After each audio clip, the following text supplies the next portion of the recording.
How about Grant in San Jose? Hey, Grant, what are you doing?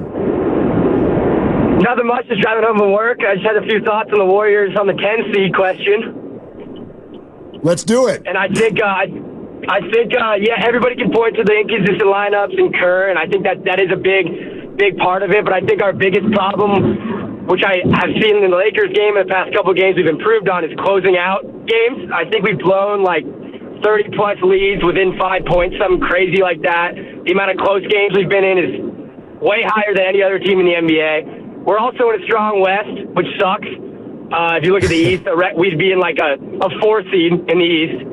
But so I think there's a lot of factors, and I think we look a lot better. But I would say probably the ability to close games is something that we really need to be able to do in the next couple weeks, or we'll be bounced early. Yeah, Grant, thanks. And they have done that a lot better. They're a lot better in the fourth quarter now. And again, I just think it all comes with definition. And if you want to be out and about and rip Steve Kerr for that, go right ahead. He waited too long with TJD and Moody and Kuminga, and he hates young people. If you want to do that, fine. I get it. I don't feel that way. I feel like this has been an incredibly difficult puzzle to finish. And maybe they finally have. And part of that has been availability. Part of that has been inconsistency. And part of that has just been growth. Like, don't tell me TJD was ready to fully look like this in November. He wasn't. He wasn't. And Draymond was unavailable, and Clay was on an ayahuasca journey or whatever was going on, right? Like, this is all very difficult. That's all I would say. Steve Kerr will be the first to tell you he's made some mistakes this year. Right. I just wish everybody would meet him in the middle and admit that the job that he's had to do is really hard. And a lot of players actually made it harder on him. Of course. And I'm looking at just Clay's early log, and the Warriors dropped 6 in a row. As you remember, they lost the opener. They won 6 of their next 7. And so everyone's all right. The Warriors are humming. They are 6-2. They proceeded to lose 6 consecutive games, during which time Clay averaged 11 a night. He shot 31% from the floor, 28% from 3, and he was awful. And that was a big reason why the Warriors were struggling at that point. Remember, they lost a close one to Denver. They blew leads against OKC and lost back-to-back. They lost to Minnesota in back-to-back games. Yep. And the team was kind of in shambles. And I don't think that it was necessarily Steve Kerr's fault. You had your top-flight players not playing well. And all year, Steve had to struggle with, who do I play? Who's playing well? Who's not suspended? Who's healthy? Who doesn't have a broken hand?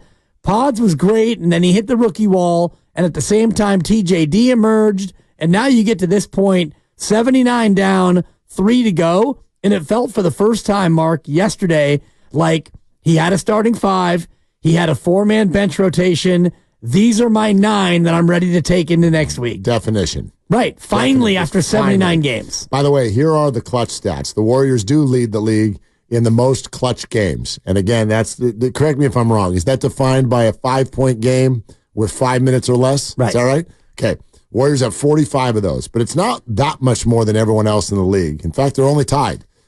The Atlanta Hawks have played the same number, 45 of those. So 45 out of their 79 have been clutch stat games, and the Warriors have climbed back to almost 500 in those games. They're 22-23 in those basketball games. You know what else jumps off the page? You know who one of the teams is that's played the least? They're not the lowest, but they're down there in a handful of teams near the very bottom in terms of the number of times they've done this. The Lakers. The Lakers have only played 32 clutch games, and you know what their record is? 23-9. Wow. 23-9. If you want to do a metric dive, it will make you feel better about the Warrior-Laker matchup. I still don't, because it's just metrics. But in other words, the Warriors' point differential's better than the Lakers. They've beaten the Lakers 3 out of 4. They're a better defensive team. The Lakers have won all the close games. The Warriors have dropped a bunch of the close games. A couple things go this way, that way. The Warriors could be 7 or 8 games up front of the Lakers. They're not. To me, the equalizer, though, is just size. That's what bothers me about the Lakers. I feel like the Lakers against the Warriors can get easy baskets too often when they're in full health. And you'd think that next week they will be. Yeah, but you never know. And last night was a great example of how the Lakers maybe won't be at full health because Anthony Davis unable to go due to a headache and nausea, depending on how you want to pronounce it. So the Anthony Davis factor makes it so there's no guarantee that he will be able to go next week or that they'll be at full health. He's never a guarantee, even when he's totally guaranteed. He's an ingrown nail away from missing 2 weeks. 5 minutes into the game, he's going to get knocked out because someone breathed on his ear. Yeah. Let's go to Ian in Hayward. Hi, Ian. What are you doing? Hey, pretty good, man. How are you guys doing? We're good.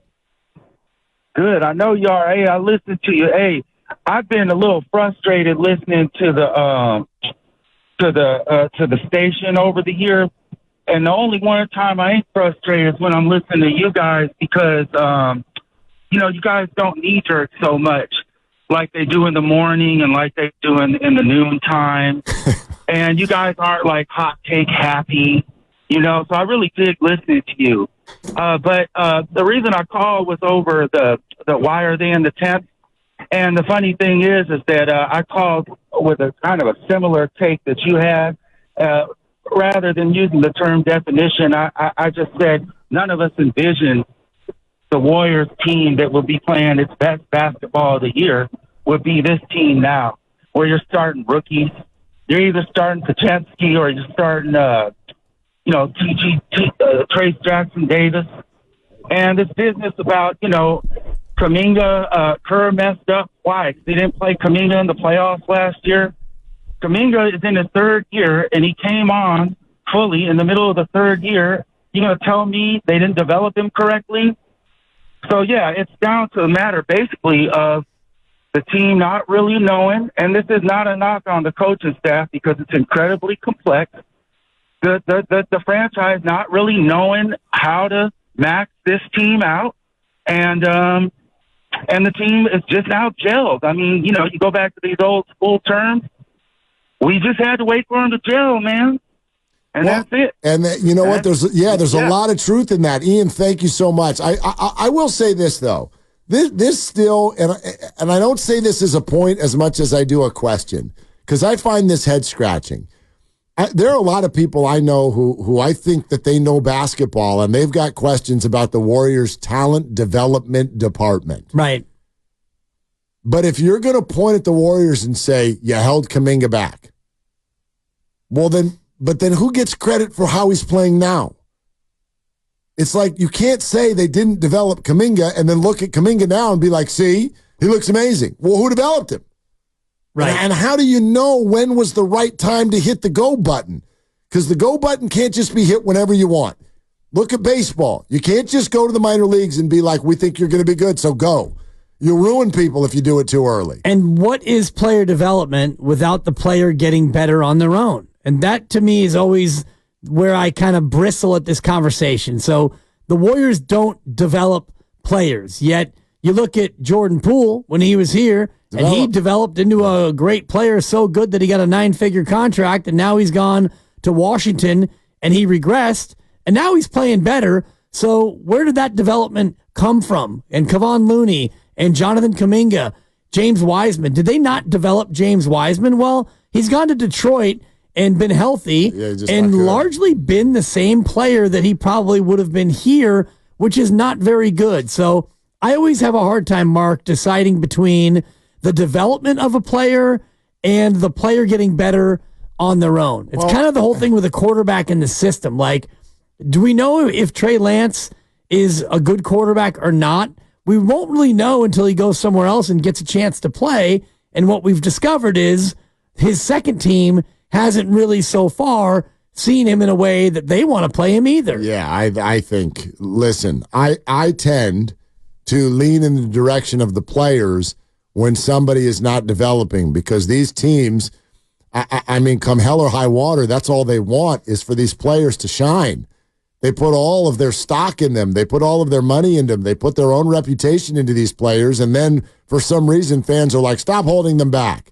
No, like nobody wants them to be good better than that front office. Nobody. It's egg on their face when it doesn't work. Wiseman and Lance and Joey Bart, that's egg on the face of the front offices. So nobody's more motivated. And by the way, I don't know this to be true. How many teams in the NBA have more homegrown players than the Warriors? It can't be many. There's Wiggins, there's Chris Paul, there's kind of GP2. What else? This whole team was drafted by the Warriors. And a lot of them. And I get that the big three, that was a different front office. I understand. Right. But were they not drafted and developed? You got Šarić, CP3. Šarić, but he doesn't play. GP2. Man, that's it. Yeah. As far as the core goes. Right? Clay, homegrown. Podziemski, Moody, Looney, Kuminga, TJD, Draymond, Steph. Like, nobody's got more homegrown of a core than the Golden State Warriors. I don't think. I'm trying to think of some of the other great teams out there. Boston's top two are, but now Drew Holiday. No. Dallas brings in Kyrie. Kyrie, yeah.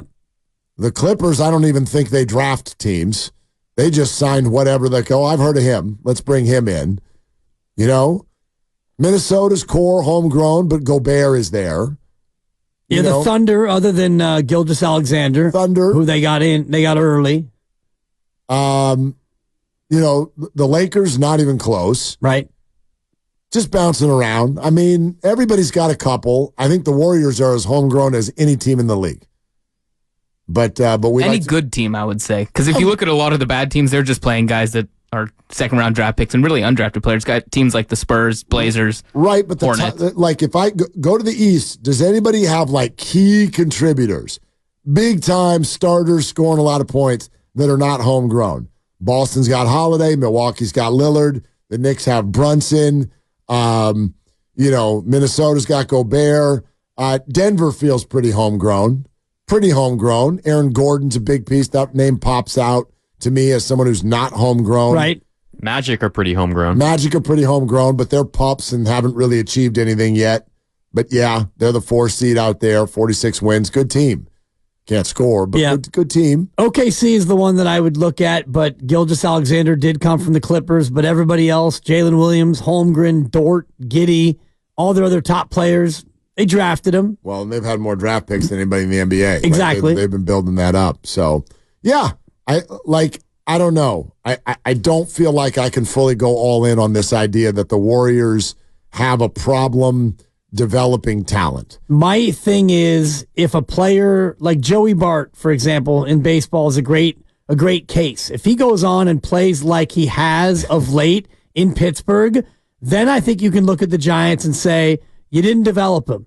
If Joey Bart has 18 homers this year and stays with Pittsburgh all year and turns out to be a really good major leaguer, well, you blew it by getting rid of him and you didn't develop him. Well, that to me is where the bar is set. So if Jordan Poole turns into an all-star, or if James Wiseman goes out and he's averaging double-doubles, then I would look at the Warriors and say, you didn't develop him. Agreed, but at the same time, Joey had tons of chances, and someone at the exact same position got drafted later and flew right by him within the exact same system.